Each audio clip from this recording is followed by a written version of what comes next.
with accounting accidentally. This video is called Schoolhouse Rock and Exchange Traded Funds.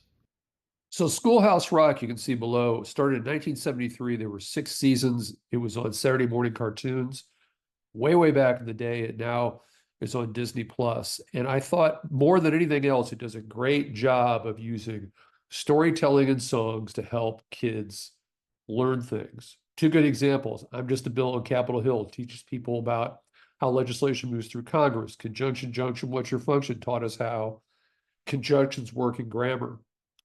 People who are my age remember seeing the original episode and still remember those songs and how well they taught concepts. And the same thing can apply to investments.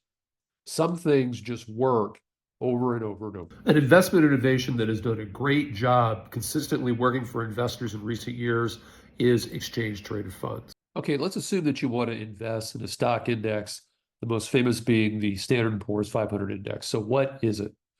It's a stock index tracking the stock performance of 500 of the largest companies listed on stock exchanges in the US. All names of stocks you know. What are the benefits?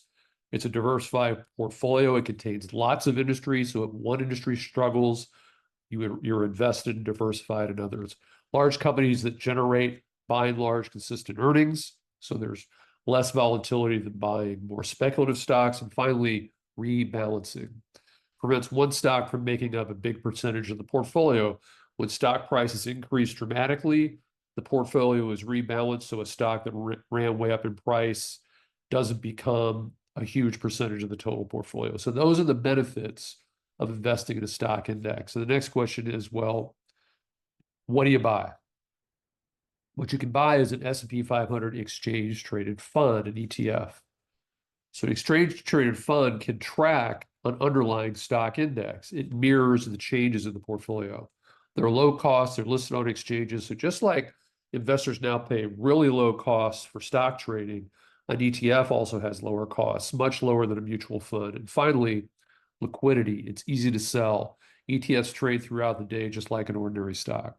So as an example, here is Vanguard. Vanguard has always specialized in very low cost index funds for investors. They keep their costs really low. It's a big priority. So here's Vanguard's S&P 500 ETF, domestic stocks, large blend, lots of different choices. And look at the expense ratio as of April of 24, 0.03%. I recently did a video and watched a mutual fund that had an expense ratio of more than 10 times higher than this. Why is the expense ratio so low? They don't need so many analysts because they're simply rebalancing to mirror the index. They're not making individual buy and sell recommendations. So that is how an investor can benefit from using an ETF to buy a stock index.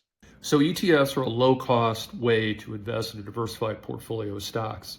And they may be cheaper than investing in mutual funds. So talk to an investment advisor and see if an ETF might be right for you.